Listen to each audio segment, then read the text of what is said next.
Buenas tardes, soy Ignacio Escolar. Esto es Conectados, la sección de entrevistas de Andar por Casa del diario.es. Y hoy estamos con Daniel Innerarity. ¿Qué tal, Daniel? ¿Cómo estás? Hola, muy bien. ¿Y tú, Nacho? Catedrático de filosofía. La última vez que nos vimos, Daniel, lo estábamos comentando antes, fue antes de esta pandemia. Ha pasado menos de un año.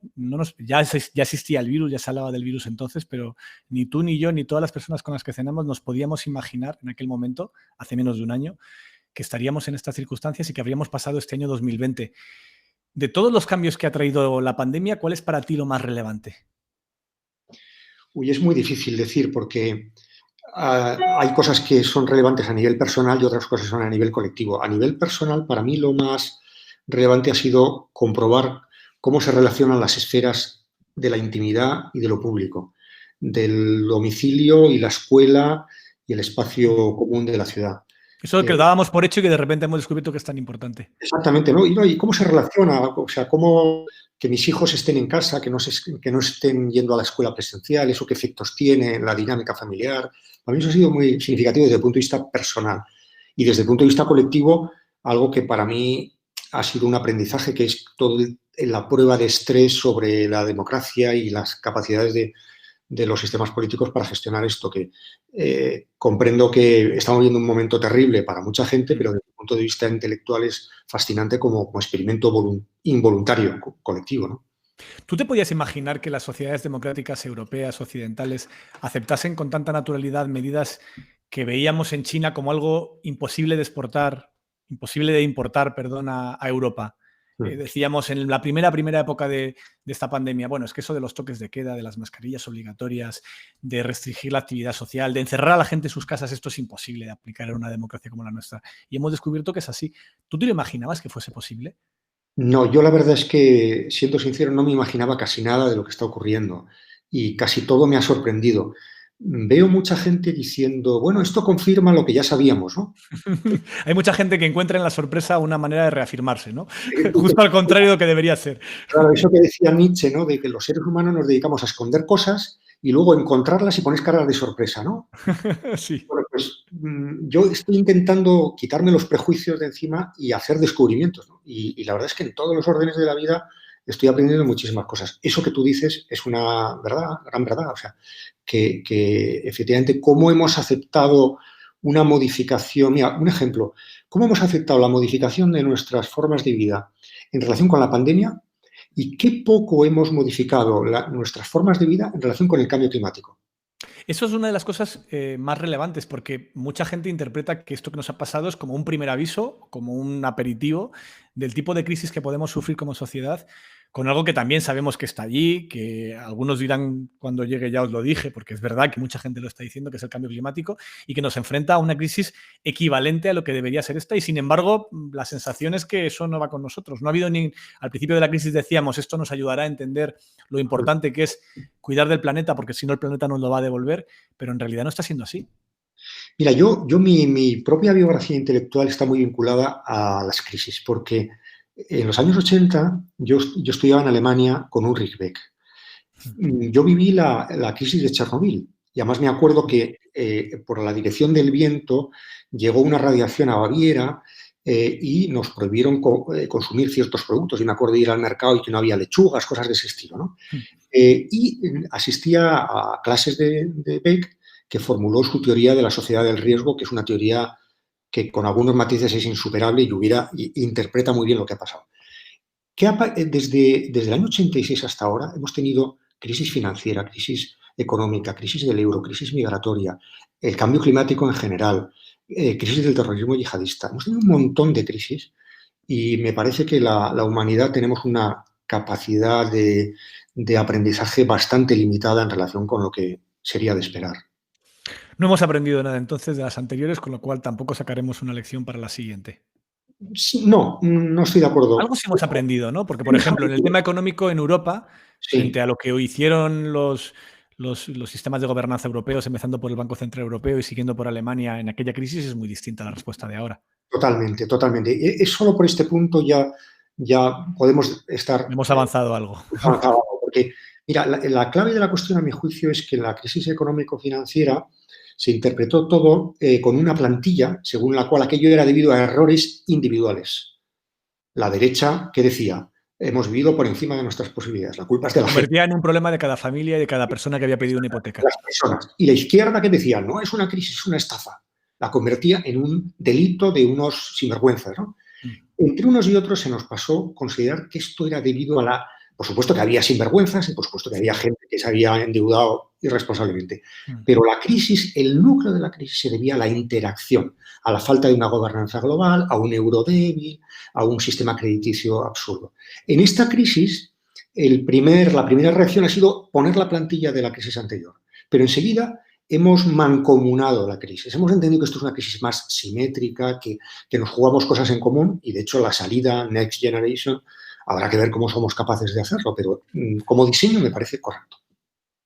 ¿Y no te da miedo que acabe siendo de nuevo asimétrica? ¿Qué pasará, por ejemplo, si dentro de un año algunos países del sur de Europa, España, Italia, Portugal, no consiguen salir de la crisis económica mientras los del norte sí lo consiguen? ¿No te asusta que si eso ocurre, volvamos a las mecánicas de la crisis anterior, cuando éramos los países del sur un poco los culpables de haber vivido por encima de nuestras posibilidades y ahora se nos puede culpar de haber gestionado mal el coronavirus?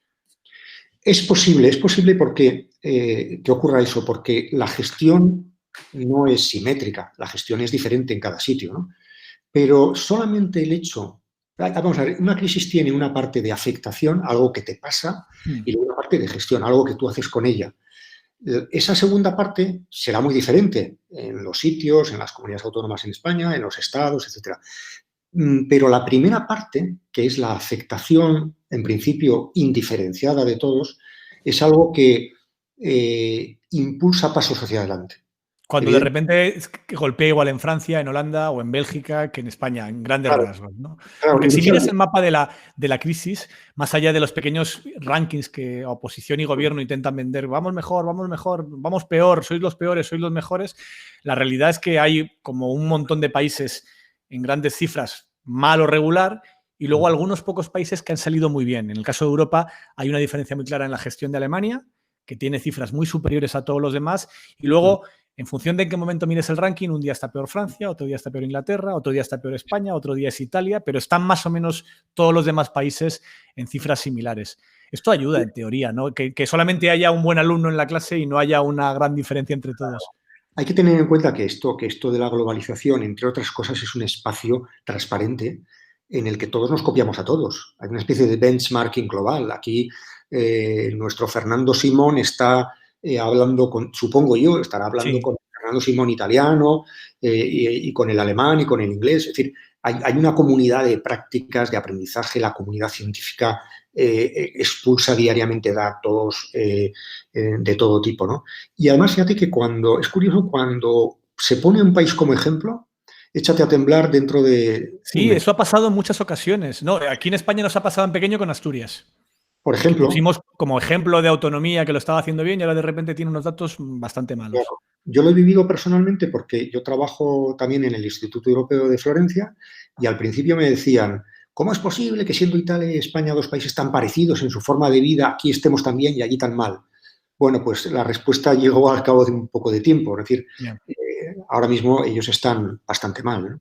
Sí, da la sensación de que todavía no acabamos de entender exactamente cómo son los procesos de este virus, no tanto cómo se contagia, que empieza a saberse ya, sino por qué razón en unos sitios explota, por qué lo hace en un determinado momento, por qué en otros sitios equivalentes tarda más en hacerlo. En eso nos queda todavía un aprendizaje. Pero en la parte de la manera de gobernar los países, ¿te preocupa la deriva autoritaria? ¿Te preocupa que esa eficacia ante una amenaza, que en este caso es muy real, cuesta vidas, justifique las decisiones autoritarias y haga un debate público más estrecho sobre qué se debe o no se debe hacer ante determinadas cuestiones?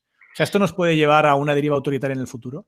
A mí no me preocupa mucho esa posibilidad, porque creo que el que era ya autoritario ha encontrado motivos y razones para seguirlo siendo, para reforzar más su autoritarismo, ¿no? O sea, China o Hungría ya estaban en esa órbita, ¿no?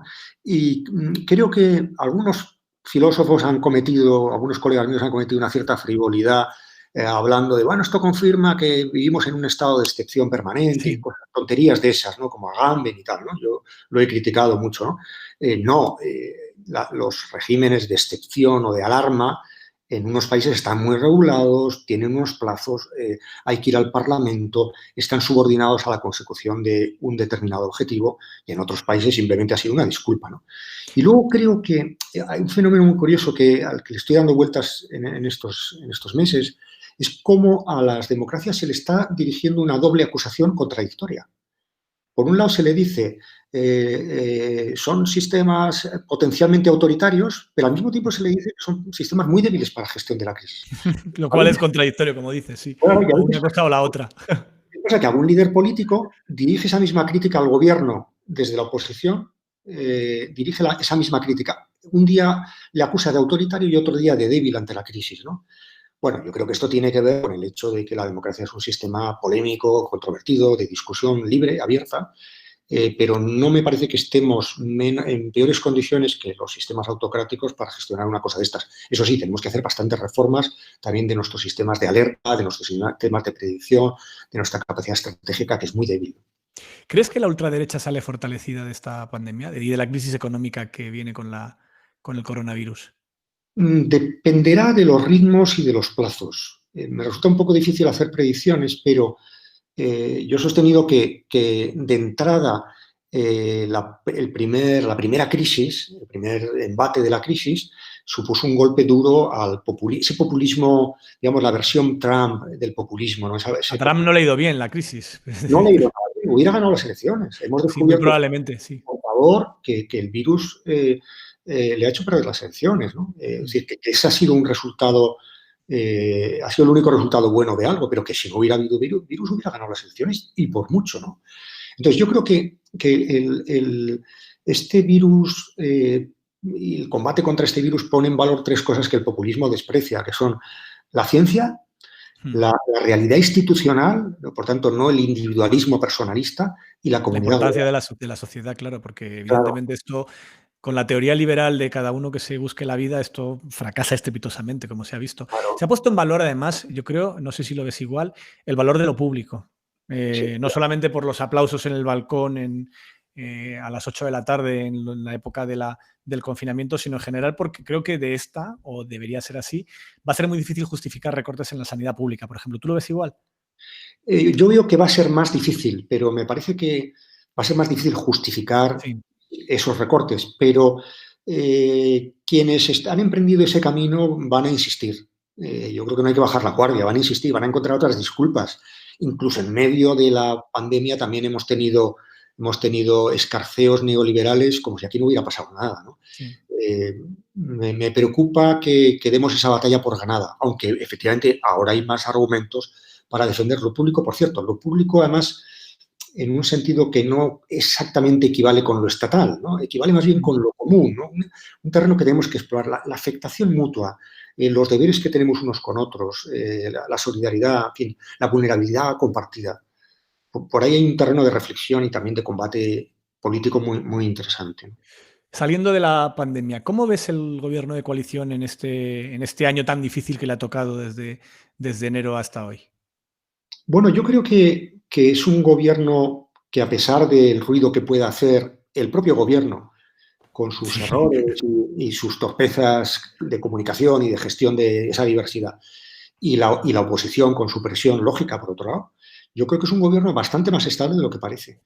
Yo estoy de acuerdo contigo y fíjate que esta semana, donde gran parte de las noticias es el ruido alrededor de las polémicas entre que se han puesto una moción a los presupuestos, que si no estaba Pablo Iglesias dentro de la comisión del reparto, la realidad de esta semana es que acaban de conseguir los presupuestos, lo van a hacer por una mayoría bastante amplia, ergo tienen 3 años de gobierno sin elecciones, cosa que no estaba garantizado sin estos presupuestos, y han sido capaces de sacar una ley orgánica de educación en esta misma semana. Debería ser una semana de grandes noticias, de buenas noticias desde el punto de vista del gobierno de coalición, para el gobierno de coalición, y en realidad estamos todos debatiendo alrededor de las pequeñas polémicas de las broncas internas de la coalición.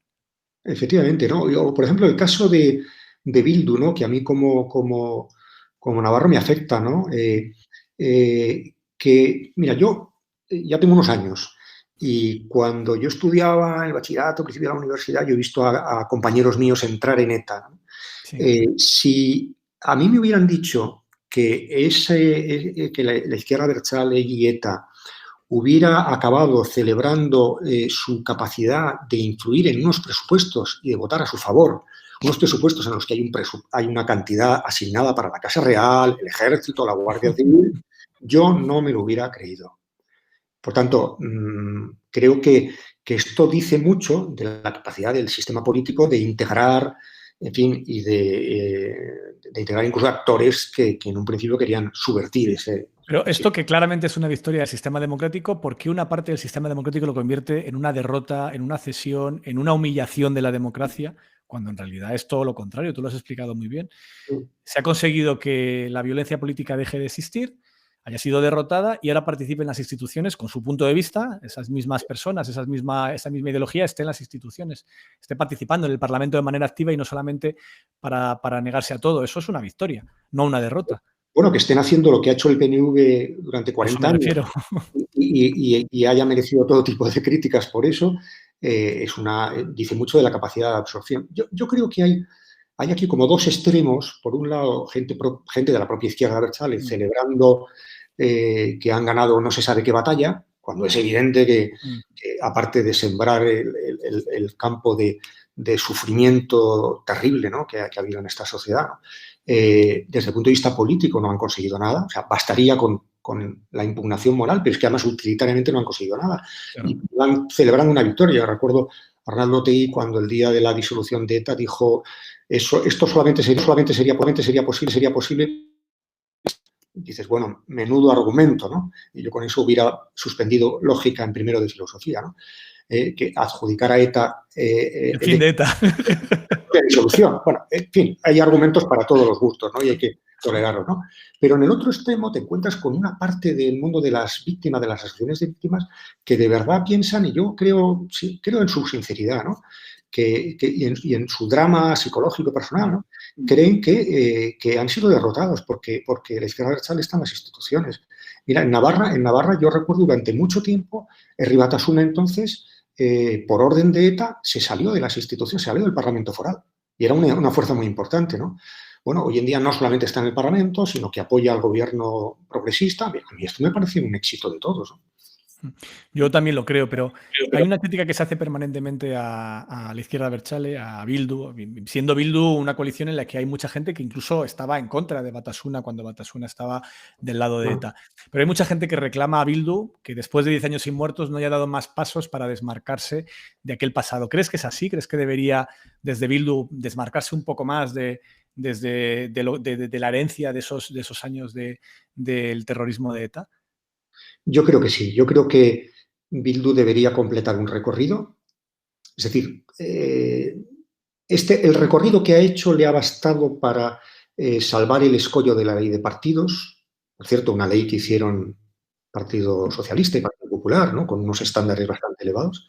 Les ha servido para eso, pero no les ha otorgado una plena fiabilidad, por ejemplo, a la hora de ser socios de gobierno. De hecho, en Navarra, que es el gobierno, digamos, que apoyan con más directamente, no forman parte de este gobierno, del mismo modo que tampoco formaron parte del anterior, del liderado por Uxue Barkos, ¿no?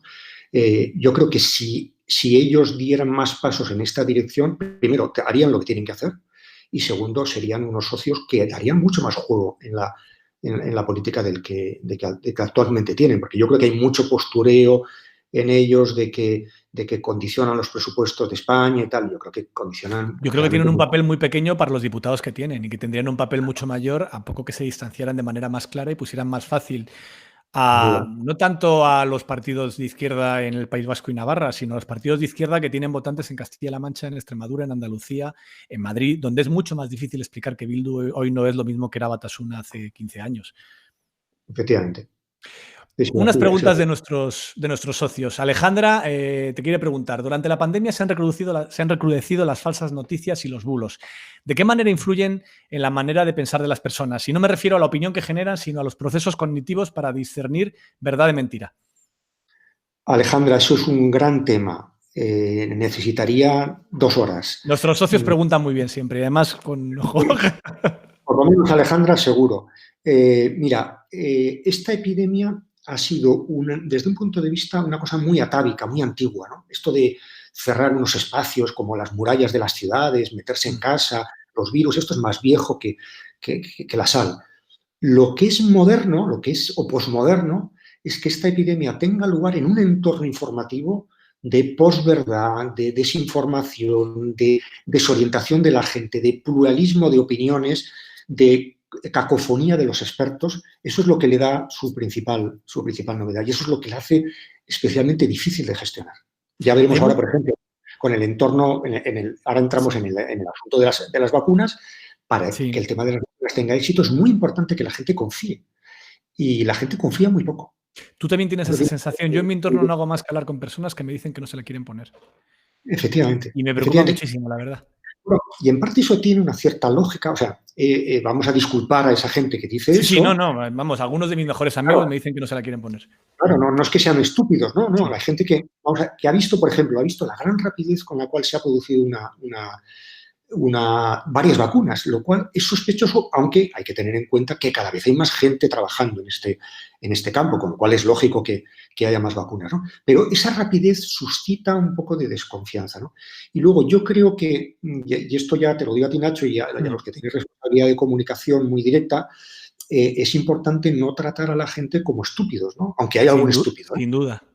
Que lo existe, ¿no? Pero es mucho más importante generar confianza. O sea, si uno quiere batallar porque esto de aquí salgamos todos adelante y la gente se vacune en tiempo y forma y tal, es mucho más importante tratar a la gente como gente inteligente y darles buenos argumentos y generar confianza. Y explicar por qué es necesario y no despreciarles como gente indocumentada que simplemente se dejan llevar por los bulos. No, estoy completamente de acuerdo. Me parece que ese tipo de discursos lo que provocan es todavía menos confianza en los medios de comunicación y todavía más refracción a mensajes lógicos o razonables. Sí. Más preguntas que tienen que ver con este tema también. Otra de nuestras socias, Leire, pregunta cómo afectará la crisis actual a los derechos de los ciudadanos frente a la captación y rastreo de los datos personales por parte de las empresas tecnológicas. ¿Crees que, por aterrizarte yo la pregunta, ¿crees que el radar COVID, esta aplicación que llevamos ahora muchos en el móvil que sirve para detectar rastreos, hay un riesgo ahí? No creo. Yo creo que esto que se ha llamado el capitalismo de vigilancia, creo que está sobrevalorado. De hecho... hay una burbuja con eso.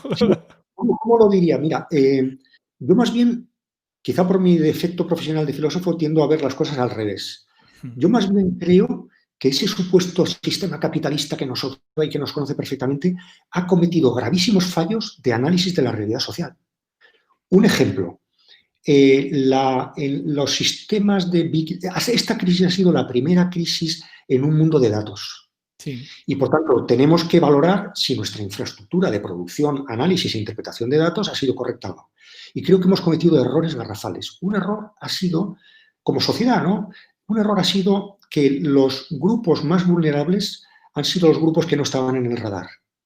Sí. Es decir, los grupos que emitían menos señales, los que no tenían teléfono móvil inteligente o no tenían actualizada la aplicación, los que venían sin papeles, los temporeros de Lleida, los migrantes, la gente hacinada, la gente mayor en las residencias.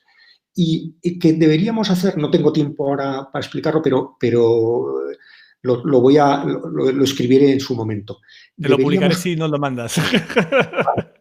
Deberíamos ir, Nacho, a un cambio conceptual. Estamos pensando la sociedad en términos de mayorías y tendríamos que pensar la sociedad en términos de personas, grupos y gente vulnerable. Y eso es un cambio conceptual que los Big Data no están haciendo. Y, por tanto, ojalá, yo le diría un poco provocativamente a Leire, si me permites, Leire, diría, ojalá el capitalismo vigilara más. O sea, ojalá... Sí, porque le damos demasiado poder y comete demasiados errores para ser tan poderoso. Es mucho más desorganizado de lo que a veces se piensa, ¿no? Es lo que antes decía, ¿no? No es posible que estén cometiendo dos errores contradictorios al mismo tiempo, ¿no? Claro. O saben mucho o no saben nada, ¿no? Pero que saben mucho y nada al mismo tiempo, yo no me lo termino de explicar. Otra pregunta de uno de nuestros socios, José Francisco Merchán Gallegos. Pregunta por qué no hay filósofos en las tertulias de las televisiones. No lo sé. Bueno, hay un filósofo al cargo del Ministerio de Sanidad, lo cual a mí me tranquiliza bastante. Es cierto. Yo creo que una persona inteligente, ecuánime y ¿Un muy filósofo reflexiva. puede gestionar sanidad? ¿O eres de la corriente que dices que dicen que para ser ministro de Sanidad tienes que ser médico, para ser ministro de Fomento tienes que ser ingeniero, para ser ministro Para de ser, Interior tienes que ser policía y para ser ministro de Defensa militar? no, para ser ministro hay que ser político. Hay que conocer la lógica política. Y tú puedes no saber de un tema, pero ser capaz de gestionar equipos. Y ya podría pasar a cualquier otro ministerio y lo haría igual de bien o mal. No vamos a entrar ahora a calificar su función. Más bien lo que te encuentras es que los expertos en un tema no necesariamente tienen la capacidad de generar un equipo, comunicar bien, por ejemplo, porque un médico va a comunicar bien las cuestiones de sanidad. Yo creo que eso no está garantizado, ¿no? ¿Por qué los militares organizan mejor el ejército? Tampoco eso es una cosa muy cuestionable, ¿no? Estoy de acuerdo contigo. Otra pregunta de otro socio que firma como Titot. ¿Crees que la crisis provocada por la pandemia y las medidas que se han llevado a cabo para controlarla van a provocar un desapego de la población con el Estado a nivel global? Dependerá O al mucho de... revés, o que el Estado va a tener más peso, va a ganar respeto institucional por parte de la población de esta crisis. Vamos a ver, si se refiere este compañero al Estado como institución, al Estado nacional, aquí tendría una observación, que es la siguiente.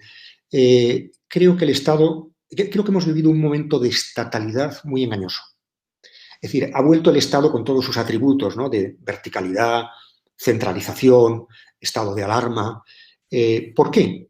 Porque vivíamos en un mundo en el que la institución que recordábamos como institución protectora por antonomasia era el Estado. Y hemos recurrido a él a toda velocidad. El Estado, además, en su versión más centralizada y vertical.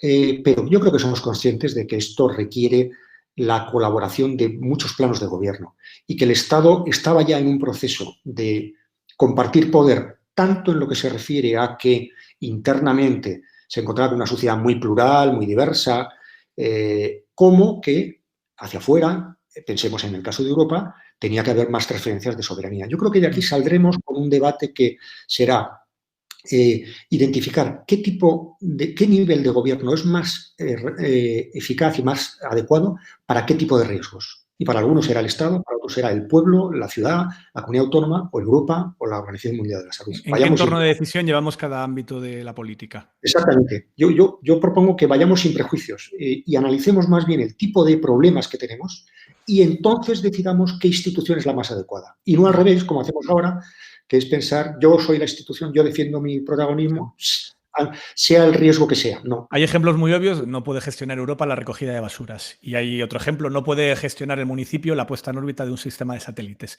En medio, ¿cómo crees que debería ser ese reparto sin prejuicios? Me interesa mucho tu opinión. Es que hay tantos temas. Yo La no tengo una educación, respuesta. que ahora tenemos un debate muy fuerte con ello. ¿Quién la tiene que gestionar? ¿Las autonomías? ¿El Estado? Bueno, en el caso concreto de España, yo creo que está muy bien donde está. En las Eh, autonomías. no está la autonomía. Incluso el de salud. Mira, cuando hubo todo ese debate sobre la cogobernanza, una de las cosas, parecía que de aquí iba a salir una nueva centralización. Y yo creo que una Sí, de hubo las mucho cosas... debate con eso diciendo que esto demostraba que las autonomías fallaban, que no habían Claro, podido gestionar el coronavirus, cuando antes decíamos que el país más ejemplar en la gestión de la crisis de la pandemia ha sido Alemania, que es un Estado federal, o sea que no parece que exactamente. esté relacionado. No, no necesariamente. Otra cosa es que la gobernanza de todo esto exige muchísimas revisiones. En fin, tenemos casos para citar, mil casos para citar, ¿no? De disfuncionalidades del Estado autonómico concretamente. Pero que el Estado autonómico es bastante más robusto de lo que dicen sus críticos. En uno u otro sentido, yo creo que es una verdad que se puede mostrar, ¿no? ¿Cómo crees que va a salir Europa de esta crisis a nivel global? ¿Quién crees cuáles son las potencias que ganen y que pierden de este 2020? Siendo China, parece ser el que más gana, o no estás de acuerdo con esa teoría. Eh, ¿Crees que no? el partido está todavía abierto. Hay mucha, o sea, yo creo que entramos en un panorama de gran incertidumbre a todos los niveles, pero también a nivel geoestratégico. En el caso concreto de Europa, me parece que que Europa no puede más que salir fortalecida de esta crisis. A ver qué pasa con la Convención ahora para el futuro de Europa, que ha tenido los retrocesos que se han debido al virus, pero yo creo que ganan la fuerza en el peso de la balanza, ganan las fuerzas que tienden más bien a que haya un mayor nivel de integración. Desde Eso luego, es muy desde el punto de positivo, vista. sí. Yo creo que sí, yo creo que sí. O sea, eso que te decía al principio de que creo que hemos adquirido una mayor conciencia de lo común, de la afectación común por las crisis. Esto es un factor. Voy a citar a Ulrich Beck, mi maestro, cuando decía, nos unen más las catástrofes, los desastres que los proyectos positivos, ¿no? Bueno, no Sí, es pero muy... Europa nació de las cenizas de una guerra y ahora se puede reforzar con las cenizas del coronavirus. Sí, y bueno, y de hecho la historia de Europa es la historia, como decía Monet, la historia de sus crisis, y a cada crisis ha seguido un fortalecimiento, un tratado, un pequeño avance, exasperantemente lento, pero positivo, ¿no? ¿Eres optimista entonces para el futuro? ¿Crees que vamos a tener un futuro mejor que nuestro pasado o crees que vamos a un pasado peor que el mundo que hemos conocido? Bueno, yo soy optimista fundamentalmente porque no tengo muchas seguridades y porque la gente pesimista me ha parecido que tiene la seguridad de que el mundo va necesariamente a peor, una necesidad que una seguridad que yo no tengo. Creo que los escépticos en general solemos ser más optimistas, pero optimistas por defecto, no por virtud, ¿no? Yo El dejo de optimismo tiene mala prensa. En general suelen tener más éxito los que pronostican la catástrofe. seguro, y si eres filósofo, mucho Si más. es O filósofo, sea, mucho más. Sí. si eres filósofo tienes que ser un cenizo y tienes que ser muy crítico y tienes que no ver cosas positivas en nada, pero bueno, yo creo que también hay una cierta impostura que deberíamos superar, ¿no? Pues me quedo con tu optimismo y te doy tu optimismo escéptico y te doy las gracias por este rato con el diario.es. Gracias a los que hacéis posible este espacio. Nos vemos la próxima semana. Muchas gracias, Nacho.